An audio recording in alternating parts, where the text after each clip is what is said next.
So it's not officially spring yet, but it does feel like spring. We're into the middle of March, and it occurred to me we're 2 months away from the start of the NASCAR Pinty season. And I'm just kind of like, oh, how did that happen? Where did the winter go?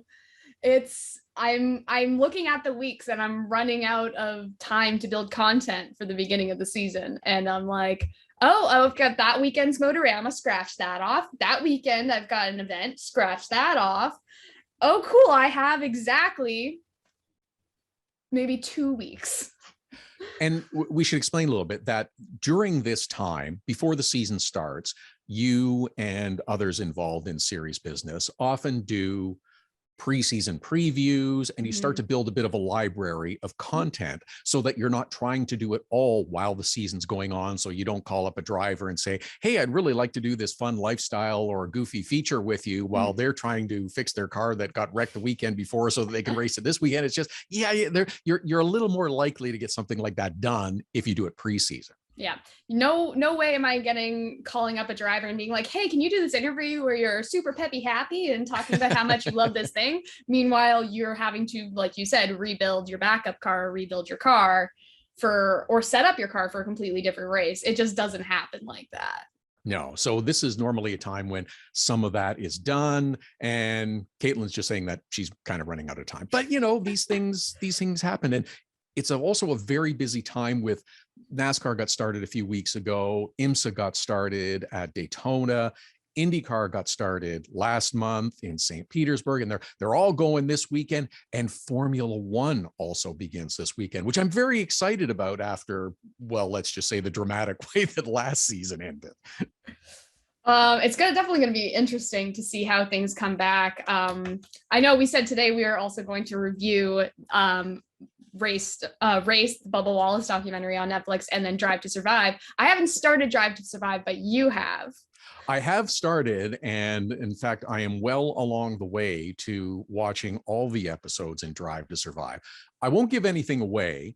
I won't be the spoiler person, but I will say that I've watched it, and I don't know if I'm watching it in through a slightly different lens this year, but it's very well done. It's an exceptionally well done show. First of all, I don't know how many people who have watched Drive to Survive on Netflix and become Formula One racing fans. I mean, had nothing to do with racing before, but have become absolutely uber fans, super interested in every event and what's happening and the dynamics and the politics and all the rest of it. And you'll think I'm weird about this. I think it's great. It's an exceptionally well done show. It's beautifully produced and shot, and it's really interesting. But it is not a documentary. It is an entertainment, lifestyle, kind of behind the scenes peak show. It is not a documentary. And I don't think they've ever claimed to be, but I think that's the way some people perceive this show. That is true. I always say documentary because it's like the catch-all term, kind of. It's a chronological. It's a mini series. Right. It's a mini series. It is the entirety of a season encapsulated in 10 episodes. Yes, that's exactly what it is, with storylines amplified, elevated, and sometimes dramatized to help move the plot and story along. Is that a fair assessment of Drive to Survive? Yeah. I feel like in a documentary, it's like you go into it with a specific like start and end point, and you kind of like take what you have and like, I don't want to say manipulate around it, but like you kind of pick and choose what goes into a documentary. Whereas this mini series, while they may over dramatize or manipulate some things to build that tension, everything that you see happen in the show happened in real life. Right. It did happen. It's just amplified at times in terms of how it's presented. And I think that's maybe it is the presentation as much as anything. It's it actually reminds me of a conversation with my mom years ago. Do you remember the movie Argo with Ben Affleck? No, I do not. Okay, it's a few years old, but it sort of retells the story of American hostages in Iran during the crisis in the 1980s. And the movie came out. It was very successful, made a lot of money, won some awards, and all the rest of it. I had this conversation with my mom afterwards, and she said, that movie Argo, I'm telling you, they didn't give any of the credit to the Canadians. They did everything. The Americans were bumbling this and that, and they didn't give all the credit to the Canadians. And she went on and on and on for 10 minutes. I said, Mom, it's not a documentary. It says based on the events of history. It is not a documentary, a chronological telling of the story. It's based on the events for entertainment value. And that's what Drive to Survive is. It's not a strictly a fact-based thing. It's a great show. Yuki Tsunoda made me laugh. I don't know how many times. It's very funny. Pierre Gasly's good. The drama that ends the season, it's there. This is the part you're going to think I'm weird at. I don't recall if they have announced if they're doing the series again this year in 2022. I don't know if they have. I can't recall if they have. If they have, this should be the last season. They should stop. They should absolutely stop, and this be the end of it if they haven't announced the end already, because you're at the point where I think you're going to oversaturate a bit and have too much of a good thing, and the old cliche of leave them wanting more is right where we are. I think they should stop now. That is a good point, because you don't want to see this continue. This is the 4th season? 4 seasons they've done. Yeah, so you don't want to. I mean, something can be said of doing that one more season, like doing 2022 and seeing the outcome of what happened at the end of last season, and kind of seeing how things changed, like what Lewis's perspective is on things and Verstappen's, and kind of seeing how the dynamics have shifted from 2021 to 2022, especially between the drivers, especially between Lewis and the FIA. So I would like to see them maybe do one more season, but I 100% agree with you in terms of like, it needs to stop soon. Otherwise, what are you going to do? Just keep going every single season? It's going to get boring at some point. It's going to get repetitive. It's the same as every series, whether it's a drama, whether it's a sitcom, it's got to have an end point. You can't keep doing it forever and ever. Everybody, let's hope that we haven't reached that point in this podcast, but at some point, everything jumps the shark, doesn't it? And you're at the point now.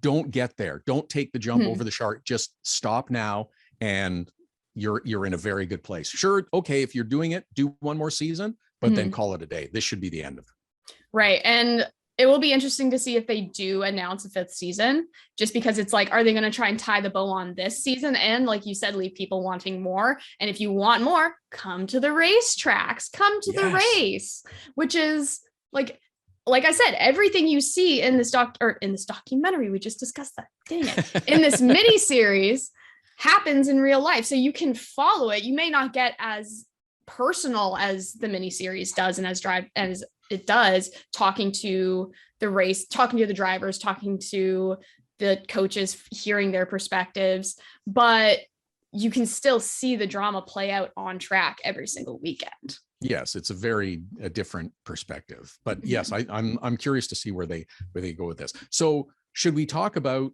the series that both of us have seen? Do you want to talk about the Bubba Wallace race, the limited series? Because I thought it was very good. It was very well done. Yeah. I thought it was very tasteful. I thought it was very impactful. I don't think there was a single episode where I didn't tear up, because there was, and I mentioned this on Stickers and Scuffs when I went on as a guest the other week. I don't know when I missed that Bubba was struggling with depression. I didn't hear about that. I didn't see it that much on social media, which there's news clippings of it in the miniseries. So it was news at some point. I think I just missed it. But I thought it was amazing of him to open up, because it is hard to open up about that stuff sometimes and talk about it. And, he's kind of come to terms with it when you see him kind of joking about it and not making light of it, but like he's with his fiance, he's with his friends in that moment. So it's like they all have accepted it and he's accepted it, which is really nice to see. But I think the people they brought on in terms of, I guess not character witnesses. What are they called in the miniseries when they bring on like different like journalists and offering different perspectives? Yeah. I thought they had some really good picks. Obviously, you have to have Steve Phelps in there to get NASCAR's perspective, but they also brought on Brandon Thompson, who's the VP of the diversity chapter in NASCAR. And that chapter was really coming to light in 2020 when all of this was happening. So starting this, not starting it, but like really like pushing it forward during this period, and then having everything that happened at Talladega, the Black Lives Matter movement, all of that happening can be extremely overwhelming. So to hear Brandon's perspective on it from his point of view was really amazing as well. I agree. I thought Brandon's parts in that they used his interview segments were excellent. Mm-hmm. I think I really got a sense and felt a bit of the pressure, the weight that Bubba Wallace feels on a daily basis watching this series. And it's not something he's complaining about. It's just he's trying to let everyone understand and let them know what is going on. And there was one point in one of the episodes when Denny Hamlin just kind of mentions, there's millions of dollars involved. He's getting paid a lot of money. You have to produce. And that's the way it is. And in high level professional sports, you produce or they get someone else that will. And everybody understands the rule going in that you are great and wonderful and fantastic until you're no longer a productive member of this team or group. And then you move on and we get someone else that does. That's just the cycle of life and how it works. But it wasn't a complaint, but I think I understand it better with Bubba Wallace and all that is involved with his circumstance and situations. And I think he handles it marvelously. And I think he uses the sense of humor as a bit of a defense mechanism. I do all the time. It's 100%. Self-deprecating. I do too. Humor. Yeah. It's just the way you deal with stuff.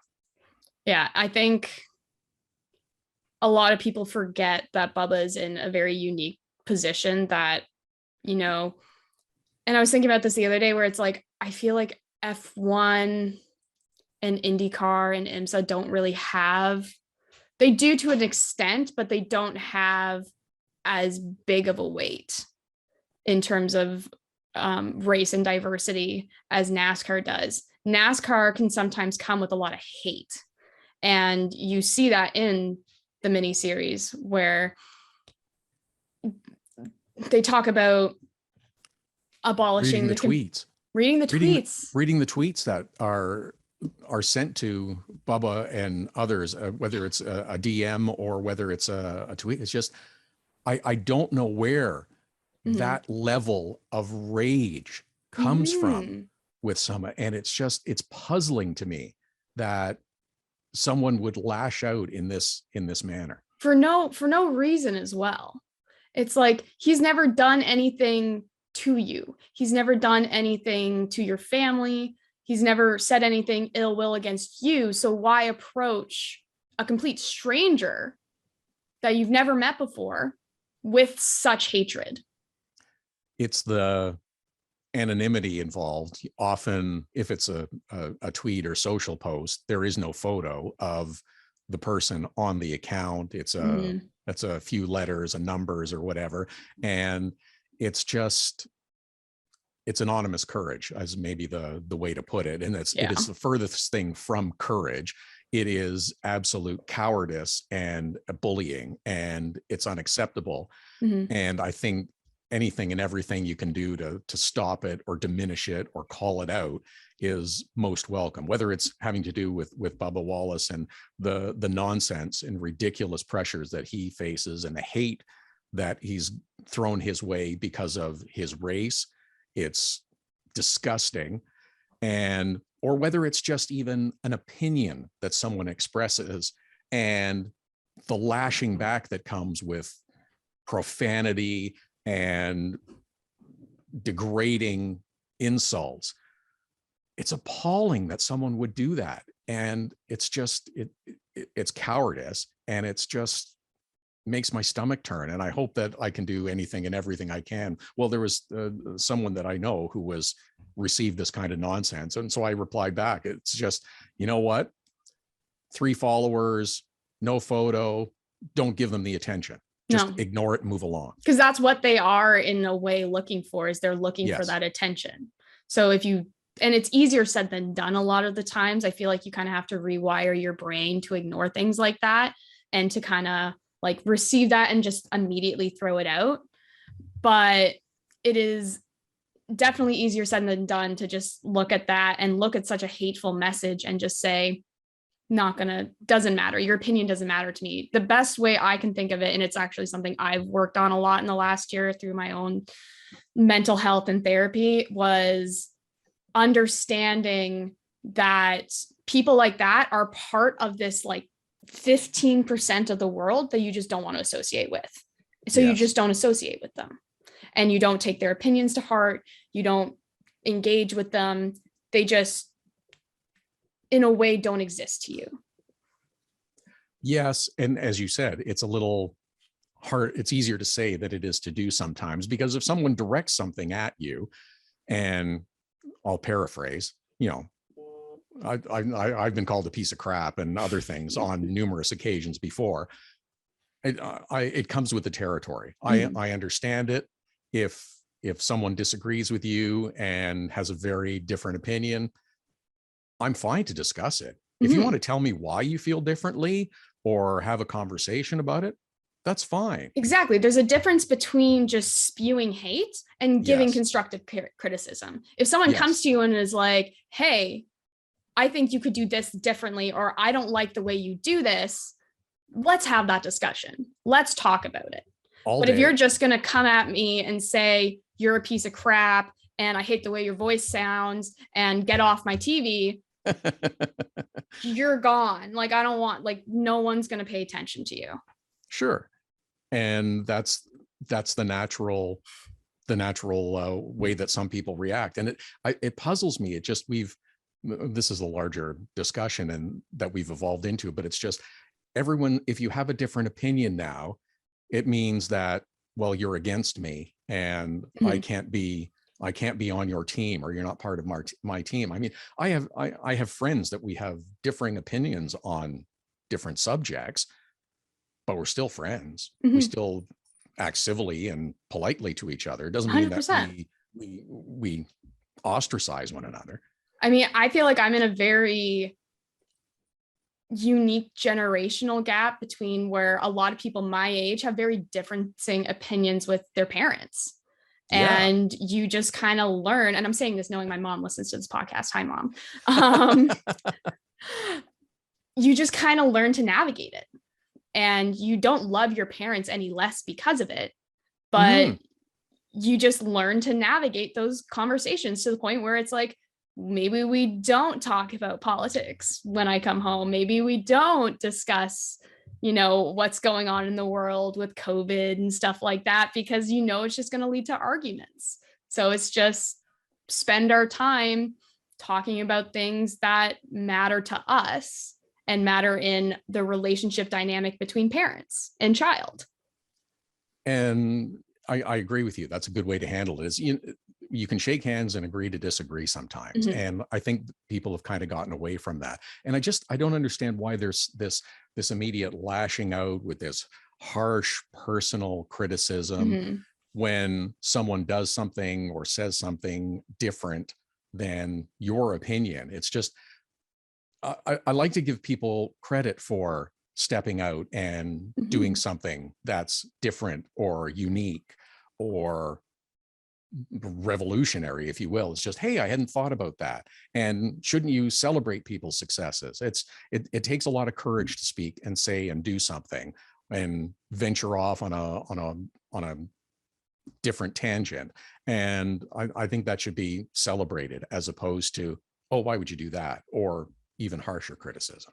Mm-hmm. You do see it a lot more nowadays. I want to say, especially in my generation, where you're seeing a lot of people kind of break away from the societal mold that's been set. And, you see a lot of people in their 20s and even early to late 30s breaking away from the 9-to-5s and going and doing something completely different. Now, with the pandemic coming to an end, there's a lot of places that are like, we don't need to have offices. We can work from home. So it's the traditional mold is changing, but there's still so much room to break through it and go in a completely different direction than where society kind of sends you.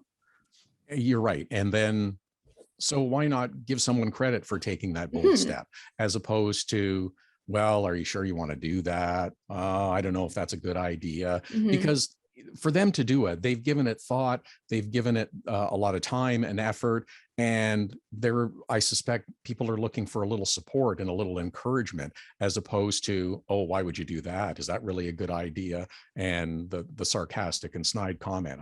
I don't want that. If someone wants to do something, I give them credit, and good for you.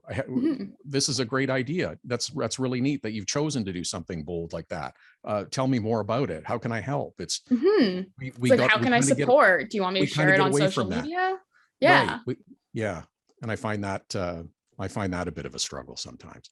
Yeah, for sure. I remember growing up in school being told, like, oh, you want to work for NASCAR? You want to work in racing? Like, that's super out there. Like, maybe you should pick like an easier sport to learn or stuff like that. And it's like, so told you so. and you're right. So, well, you're not the traditional mold, if you will, of someone who would necessarily go to work for a sports outfit or a motorsports outfit. And this is different. This is a little outside the traditional mold. But that's great. Isn't that what we should be doing, is encouraging for men and women to try to find different paths. If there's something that's of interest to you, choose it. Yeah, go for it. Follow your dreams. Do what you want to do. It's like, if you want to go work for motorsports, go work for motorsports. And if you want to be an NBA analysis, go be an NBA analysis. If you want to do golf, do golf. If you want to start your own Etsy shop, start your own Etsy shop. It's a lot of people put pressure on succeeding, which is very different. So it's like, well, people are learning and like trying to develop and like get to where they want to go. If you're not seen as successful, you kind of fall back on this like idea of, well, maybe you shouldn't have gone that route. But when you are successful, then it's all the validation, all the oh, you've done so well for yourself, all this stuff. But it's like, nobody talks about that beginning stage where it's like, you're still trying to work at it. Sure. It's the cliche is, if you get offered something, you say yes to it and then figure out how to do it. The fake it till you make it kind of approach, which I sort of agree with, but I don't necessarily agree with. I mean, I've had jobs and positions or whatever offered to me, and well, I've never done that before, but I feel like I can do it. So I'm going to say yes. And in my vocation, I've seen people do things on television. It's like, well, I could do that, or I would do that differently. But then when you get put into the position, then inside you have to find the courage to do it, take the step forward, and understand that it's going to be a little bit of a learning process. And sometimes it's going to be a bumpy road, and maybe somebody's not going to necessarily agree with how you do it too. No, and that's again where it comes into, you need to learn, you need to take that constructive criticism when it is given by the people that, aren't giving the hate. They're giving the constructive criticism, and you need to learn how to take it. There's also another really interesting element of it too, where it's like, sometimes you're given those opportunities and you don't really feel like you're prepared to do it, even though you are on paper qualified, which is something I experienced a whole bunch this week. It's called imposter syndrome, where it's like you feel like you're acting, and you feel like you are just constantly faking it till you make it in a way, but you never know when you've made it. So I was feeling that a lot this day. I had a lot of like meetings and stuff like that, and like people were asking me questions and asking me for ideas, and I'm just like, why are you asking me? When did I get to this point where it's like you were coming to me for ideas? Like, and it's so overwhelming, because it's like you constantly feel like you're acting. And I don't know, I was having a discussion with a friend this week about it as well, where it's like, I don't know if this is like specifically like if someone who like grew up in sports would like really feel that way, but maybe they do. I mean, even Bubba kind of describes it a little bit in Race, where he's like, he's kind of at that top level, but he doesn't feel like he belongs at that top level because he's not winning. And it goes back to the idea of like, if you're not successful, you don't belong. If you're not constantly winning, you don't belong at that top level. So it's like, even though you've pushed yourself to make it to that top level as well. But I'll say to you that why are you asking me these questions? How did I become this? I think that from my perspective, I think that says a lot about you, in that what you have done, your talent that you have shown, what you have accomplished so far in your very young career, says she knows what she's doing. She's really taken a lot of steps in the right direction in a very short period of time. And look at the things that she has accomplished. Of course, we want to ask her ideas and opinion on topics and subjects, and get her input, because her insight is valuable. Look at what she has accomplished. That's the success part that you mentioned, and I get that. But I think that, I don't know, is that where your comfort comes from when you think about it afterwards? Think, yeah, you're right. I have done pretty well in the last couple of years and moving in the direction I want to go. I think, because I was discussing this with friends of mine this week, and then I ended up like looking into it and researching it a little bit, that like feeling of imposter syndrome. And I think it actually comes down to a feeling or a misunderstanding or a misinterpretation within yourself that the people around you don't make mistakes and weren't in the place you used to be. So it's like, I think of you, and it's like, starting in Pinty's, it was like Todd Lewis, the TSN pit road reporter, who's this like, oh my God, he's on TV. Like how could he have ever been not on TSN? How could he have ever not been Todd Lewis? So it's this idea that people never struggled before they got into the position of where they are and where they are successful, where it's like you didn't see those trials that they went through, therefore they didn't happen, and therefore were just originally qualified from the start. Like they never had to gain that qualification. So for me, it was, I kind of have to now remind myself whenever I'm in those situations of, I'm allowed to say the wrong thing, I'm allowed to be wrong, and it doesn't make me any less qualified. Oh gosh, no. Oh, absolutely. And thank you for the nice compliment, by the way, first of all. That's very nice of you to say. But I'll tell you, the insecurity part inside is that I am forever feeling I have to prove myself. Yes. Every time out, every event I work at, every race I cover, I have to prove myself. And I use it as a motivator. It's why I, to this day, watch others and watch others that have given tips and seminars or Twitter spaces, discussions about, I found this is helpful. Here's a thing that helps me. Here's something you might want to try.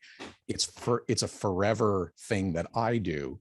And I don't want to say it's fear, but I use it as a motivator, is that I want to keep learning and improving and getting better, because I still think I've got a long way to go. Yeah, and that's another thing I was about to say too. I think that speaks volumes about you, that you are constantly willing to put in that work and learn how to be better, and constantly realizing that you are, it's kind of that like age old saying of like, if like you can never be the smartest person in the room, and if you are, find a different room. Well, I am clearly never the smartest person in the room, and there's the self-deprecating humor. That is always the case. But you're right. Is just you should always be trying to learn something new. It's why wouldn't you want to try to learn something new? Mhm. If well, I mean, that's one of the things that I find interesting about this podcast venture is, oh, this is a cool idea. We get to talk on a regular basis about all kinds of different subjects, sort of scratching the surface of racing here and there. Mhm. That's the conduit that brings us together. But there's a lot of different things that we'll venture into and learn, because I think that's a great way to move forward in life. Yeah, and this podcast is a complete example of that, because we started out giving reviews of racing Netflix documentaries, and we have ended in this position talking about imposter syndrome and race and all kinds of different things. I think that's a nice, well-rounded, interesting discussion. And hopefully you did too in watching it and listening to it. And perhaps you'll follow us on the social channels. Yes, and please. certainly subscribe and like the podcast and share it to your friends and family, and please get them interested as well. So it's about racing, but it's not just about racing. And as you've, I think, really said nicely on the Stickers and Scuffs podcast, it's a safe space. It's some place that's welcoming. Everyone's included. Please feel free to jump aboard. Yeah, I don't think you can really find a podcast out there that's racing themed that discusses stuff like this week in and week out. You might bring on a guest where that topic comes up, but for us, it's like we really want to dive deep into those discussions. And that's what will be happening in the weeks ahead. Plus, I'm thinking we'll save it for next time, but there will be more discussion about food. We didn't really get into food this time. Yeah, we didn't. Yeah, we haven't really been anywhere recently. It's like you're in Florida this weekend, right? No, I'm in Ontario. I'm not in Florida for a couple of weeks yet. So for some reason I thought you were going to Sebring. It's a Sebring background. I wish I was in Sebring this weekend, along with maybe Texas and Bahrain for F1. But anyhow, I'm still living off the Daytona vibes. But next week I'll hopefully have some. Next episode I'll hopefully have some good San Francisco, maybe Arizona foods. We'll see, depending on when we record the next podcast. Okay, well, we'll discuss and maybe find some places. Oh, before we go, the views, opinions, and ideas expressed on this podcast do not reflect those, or should be implied in any way as reflecting those of TSN, NASCAR, Avion Motorsports, and anyone who may or may not be willing to employ us in the future. How's that for just sort of a general, well-rounded disclaimer? Perfect. I think it gets the point across. Okay, great. Well, you have fun. We'll talk before you depart on your next journey. But yes. Have a great journey, and we'll talk more soon. Yes, we'll see you all in the next episode.